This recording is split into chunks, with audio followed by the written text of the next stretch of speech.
Happy Thanksgiving, everyone. We're going to head out to Churchill Downs for some Thanksgiving graded stakes action. We'll talk about the Grade 3 Cardinal, a big field lining up to go 1.125 miles on the turf course. But as it is Thanksgiving, remember the Black Friday sale for DRF is going on right now. 20% off when you use the promo code BF2024. Take advantage. Think about the racing meets that are just opening up with Gulfstream Park on the Thanksgiving Day, the championship meet. We're about a month away from Santa Anita. We just had Fairgrounds open, Oaklawn. You're going to be taking advantage of all of the tools that you need in shop.drf.com. David, let's head on out and meet the field for the Grade 3 Cardinal, a big field lining up in here. Not implicated, a multiple graded stakes winner. Definitely one of the major players in here. Duve Day has faced some solid company, Grade 3 placed out on the West Coast, not necessarily facing monsters out there, but has been in stakes company. And other than that, you have a good amount of price options you could take some swings at here. What'd you think of the overall field? Yeah, for a Grade 3 event, it's definitely not the strongest field. You've got plenty of runners who appear to be coming into this race in questionable form. I'll be interested to see how they bet it. I'll probably have thoughts on what Price's horse will be as we go through our analysis, but this is not a race I would have wanted to make a morning line for because the form just appears to be very muddled.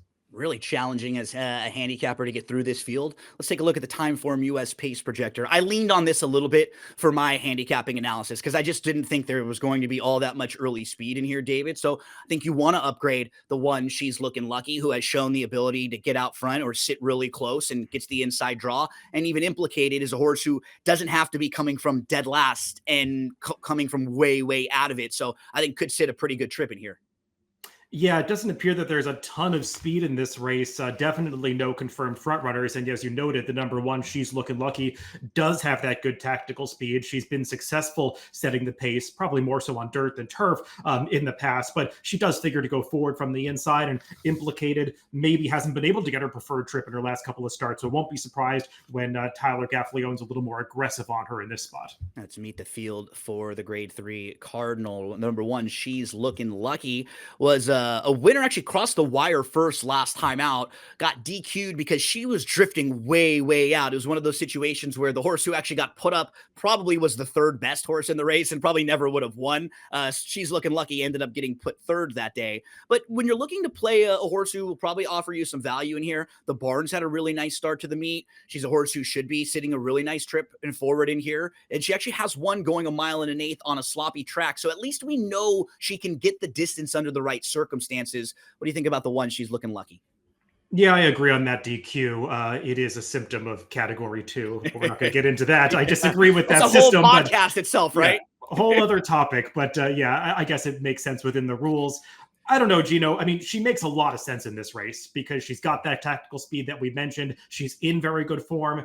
She's listed at 10-1 in the morning line. When I was handicapping this race, I felt like she was one of the favorites. She should be one of the favorites. I mean, I guess Implicated will be the favorite given her class lines, but at worst, She's Lookin Lucky's got to be the second choice in here, and she kind of should be. I mean, she just makes so much sense in here. She's kept good form. She's supposed to get the right trip. Distance, no problem. As you noted, I think she's a contender. Yep. The number 2, Magical Loot, has only been on the turf one time. It was in the most recent start. It was a really good effort for a horse who was making their turf debut, was third in a race chasing a lone speed winner that day, and wasn't far behind a couple horses who offer pretty nice running lines like Stir Crazy in here. So what do you think about Magical Loot with that upside making the second start on the turf?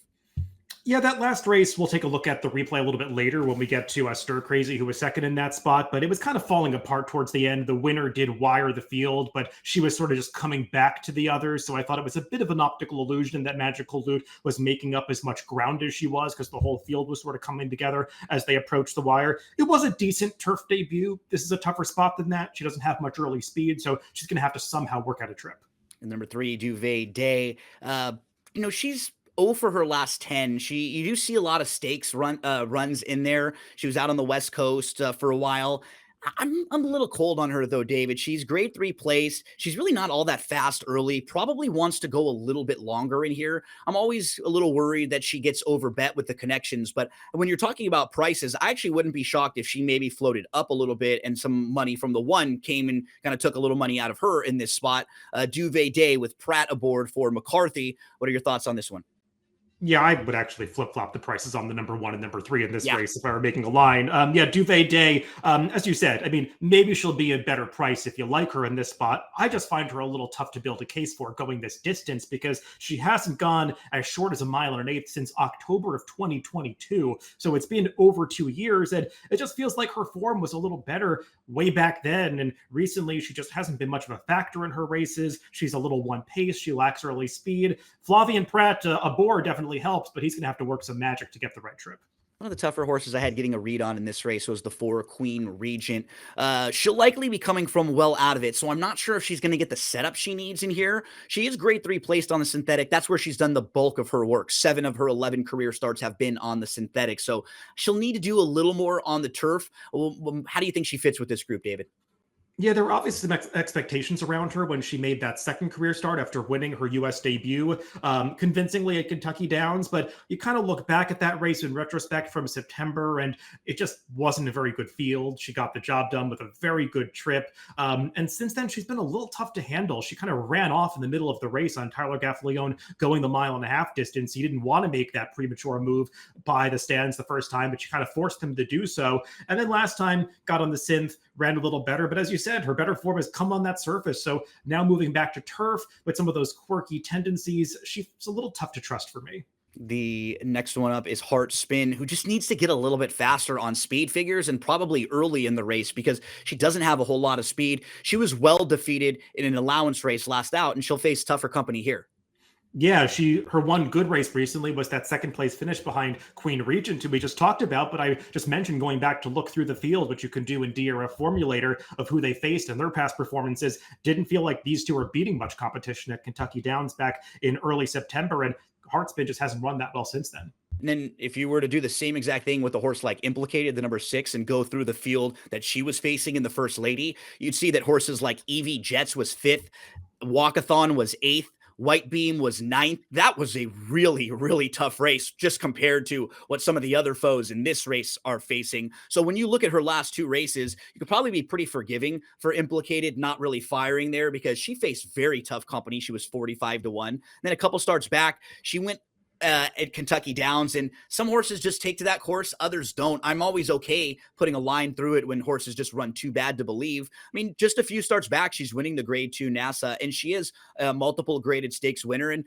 with one of her better efforts, she would probably be right on the wire in here.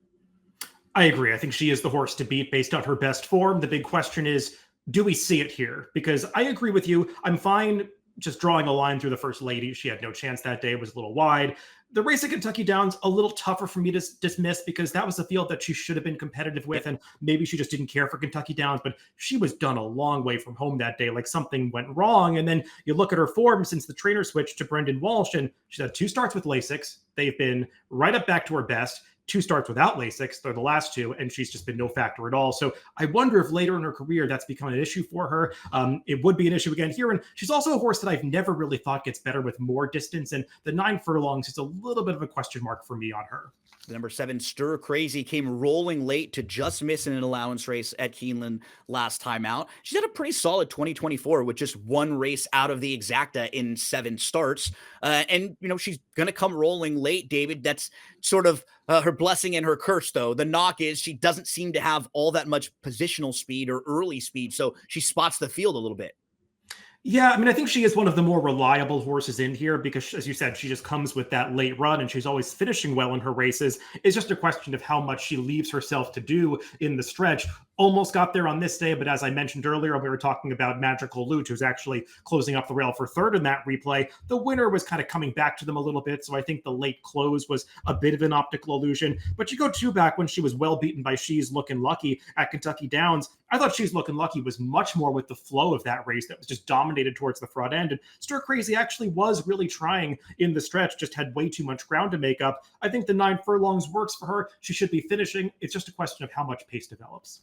Harveys Princess likes to win races, but she's just been a cut below and doing a lot of that work on lesser circuits and against softer company. She feels like she would just really need to step up to compete with these. What do you think about Harvey's Princess in here? Yeah, I don't have a whole lot to say. I mean, she's had plenty of exacta finishes recently. It's against much weaker company. She just seems outclassed at this level.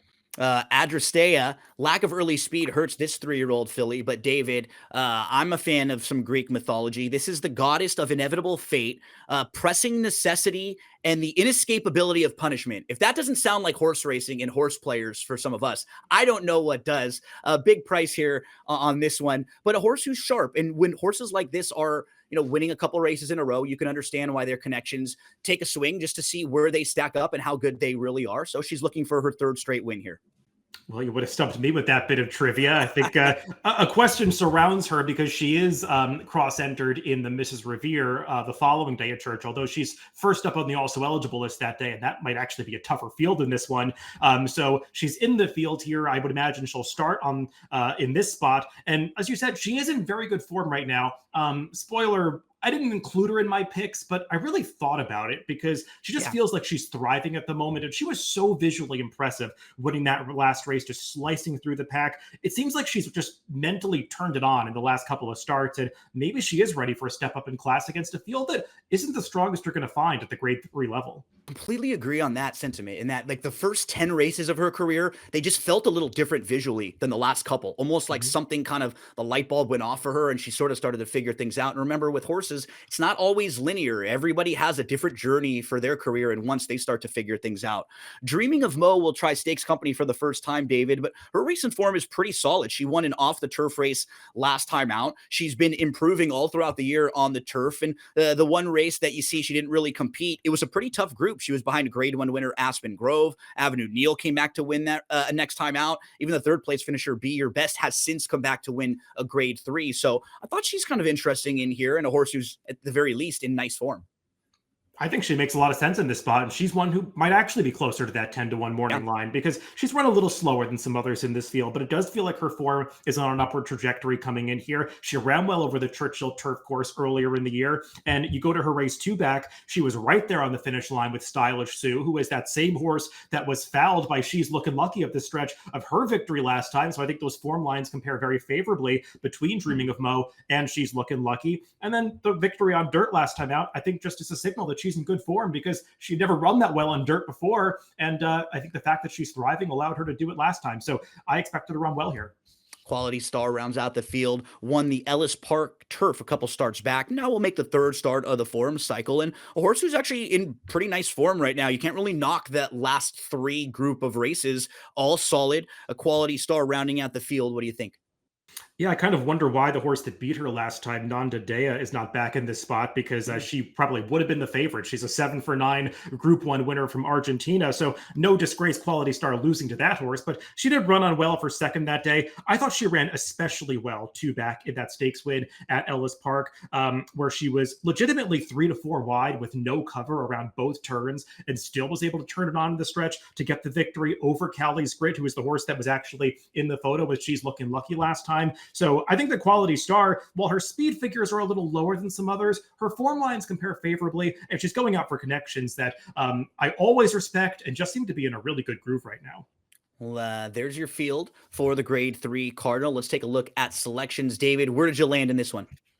Yeah, I just couldn't resist the 20-1 morning line on a Quality Star, and I think she is a horse that's going to be double-digit odds in this race because her speed figures just don't really point her out as a contender, but I do feel like her last couple of races signal that she's taken a step forward, and Luan Machado, Paulo Lobo, these are connections that tend to give a really good account of themselves, but don't always get bet that way.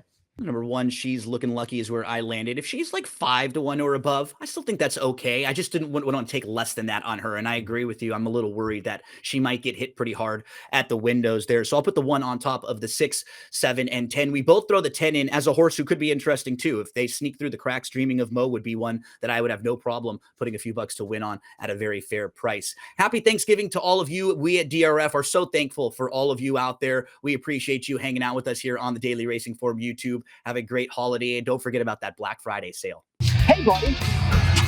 Let me tell you something. If you really enjoyed this great content, just click the like and subscribe button right here. And if you enjoy the race of the day, stakes previews and lots more starring me, please click right here. You're not gonna regret it.